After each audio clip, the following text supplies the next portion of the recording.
Oh boy, I'm probably about to make a lot of people mad with this hot take. Understand that this is my opinion, and if you disagree, that's okay. We can be civil and have disagreements. So, I'm gonna say it, because I've built my channel off honesty, and I'm not about to stop that now.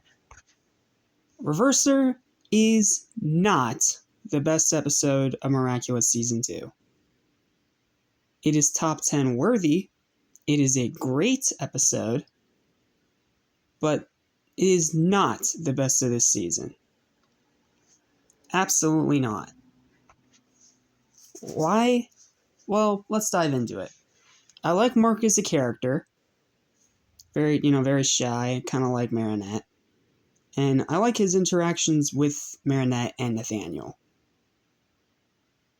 And not counting the part that actually gets him akumatized. And Reverser's design is cool. His power is cool, being able to reverse pretty much anything about a person. And I do like in this episode that, again, it does have pretty high stakes, because in this episode, Ladybug and Cat Noir are not themselves. Instead of being acrobatic, Ladybug is a klutz, and instead of being a brave, fearless hero, Cat Noir is, well, a coward.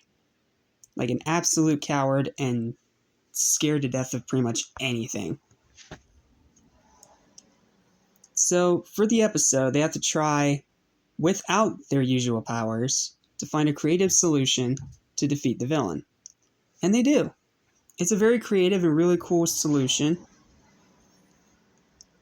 But seeing Ladybug and Ladybug and Cat Noir are so drastically different is definitely interesting. It definitely makes this episode memorable, because I can't remember any other episode in Season 1 or Season 2 where that happens. So it's interesting. I also like Marinette's depiction in this episode, where she's trying to be nice and help, but it ends up backfiring out of a misunderstanding. And Reverser almost does win. He has the potential to win, if he didn't decide to put his other priorities first. Like, if he didn't decide to hunt down Marinette and Nathaniel, instead of going right for the Miraculouses of Ladybug and Cat Noir when they fall in the river, like, he would have won right there. But because he had this other priority, he doesn't. And it ends up completely distracting him and leaving him open to be defeated. Now, usually with some of these episodes in Miraculous, especially Despair Bear, I get a little miffed when the only way that they can win is through outside help. Like, telling the audience, like, hey, without Chloe, Despair Bear would have never been defeated. That part infuriates me. But when it's done like this, where it's a creative way to get outside help, and it actually still involves the heroes, I don't mind it as much. And it's actually pretty good here. And I like Nathaniel's character turnaround. Yes, I think he was way too mean to Mark in the scene that ended up getting Mark akumatized into Reverser. But outside of that, I mean, you can tell he's a good character and he means well. It's just a misunderstanding that ends up causing him to flip. And yes, Chloe did toe the line at times, even though she's barely in this episode. She almost completely ruins it. But she's more of just a running gag in this episode, thankfully, and not the main focus. Okay, so if I have all these positives and praise to say, why can't I call this the best episode of Season 2, like every other Miraculous fan out there is doing? One simple reason. The pacing is slow as a snail. Like, it drags. Like, bad. Like, it drags so hard. Like, you have all these extra scenes that didn't really need to be there. You spend a little too much time of Lady Klutz and Coward Noir. And it just feels like a lot of extra time was wasted when they could have had higher stakes here. Like, they have one really high stakes thing at the beginning when they first lose their powers and become Lady Klutz and Coward Noir. But then outside of that, it kind of just becomes like your standard episode of Miraculous. Just a little different because it's Lady Klutz and Coward Noir that we're talking about here. Not Ladybug and Cat Noir. There's a difference.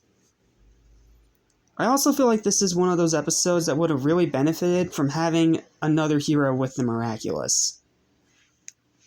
For them to save the day instead of having to get outside interference. Like, I don't know, just little things like that. Still a great episode overall, but man, it is slow. Like, it is very, very slow. And that part did really drag it down for me, no pun intended. But it's still a great episode. It's still top 10 worthy. But the best of the season, I don't see it. Sorry. Final verdict for me is going to be a 9 out of 10. This is still a great episode. It is almost perfect.